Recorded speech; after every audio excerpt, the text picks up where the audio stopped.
Welcome, everyone. I wanted to introduce you to Cindy Chupack, who is our guest author of the hour, someone whom I've known for many years. We both happen to graduated from Northwestern University, although we didn't know each other there. But our daughters ended up in preschool together here in Santa Monica in California. So, and let me tell you a little bit about Cindy. She is an Emmy award-winning writer and executive producer of such shows as Sex and the City, Modern Family, and I'm Dying Up Here. She is the author of the New York Times nonfiction bestseller, The Between Boyfriends book. And We Waited for You is her first children's book. So thank you so much for coming, Cindy, and being here today. Thanks for having me, Karin. Yes. So I have to say, though, but back in March 2013, you were the first person author that I interviewed as a written interview and posted to my site and shared in my newsletter. And so it feels like 10 years later, a pretty momentous occasion to have you back and to be celebrating your first children's book. So that's pretty special.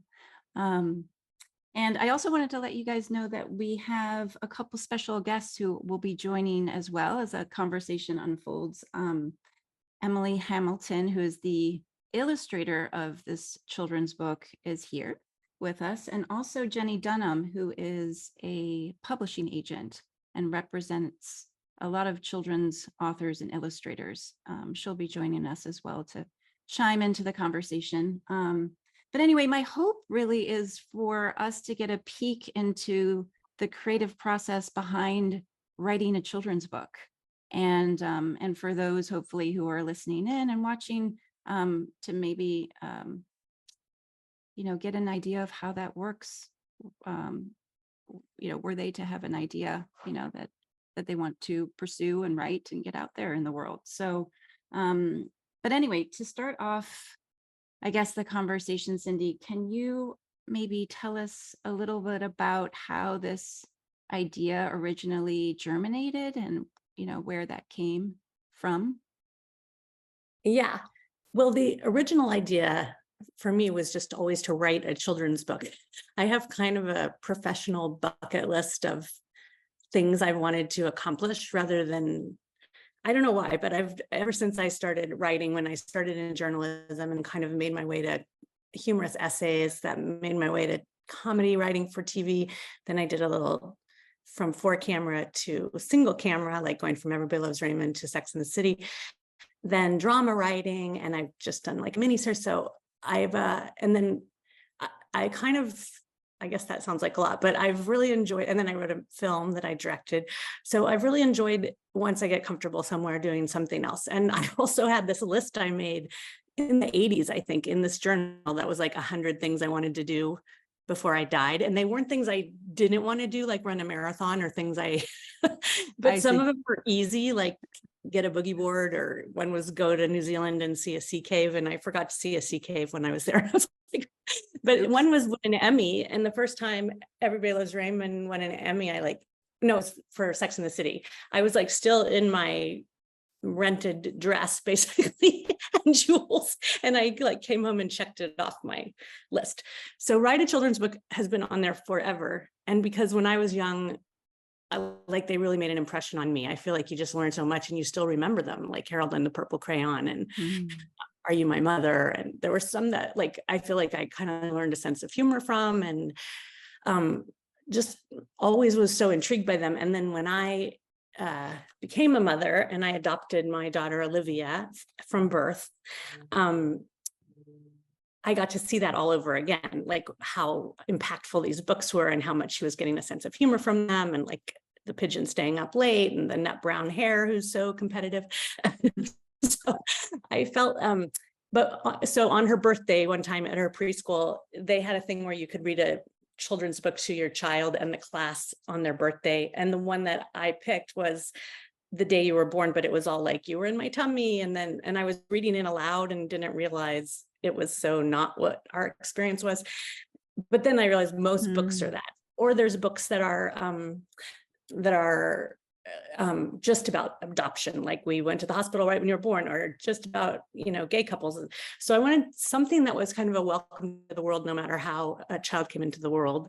And I also wanted something that was that kind of celebrated for the parents, because I had been through a 5-year thing with her dad of trying to get pregnant and trying egg donor and IVF and all sorts of steps before we finally got to her. And I was feeling like, I think people feel a little bit disloyal talking about those other times and ways they tried. I think adoptive parents often feel like, does that seem to my child like I wanted a biological child and then I adopted you? But my feeling always with Olivia from the beginning was like, we waited for you, like you were the person we needed, and I'm so glad we waited. So it was kind of the way we talked to her about adoption when she was young, and it acknowledged all the waiting we had done and how happy we were to have her, which seemed like an even bigger thing to me. So that was kind of the genesis of it.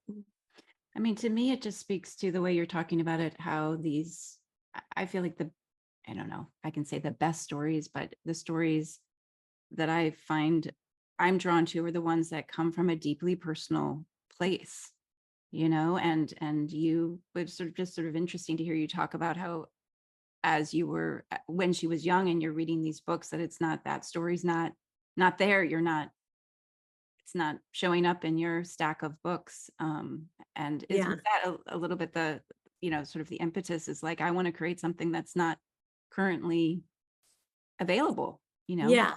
Yeah.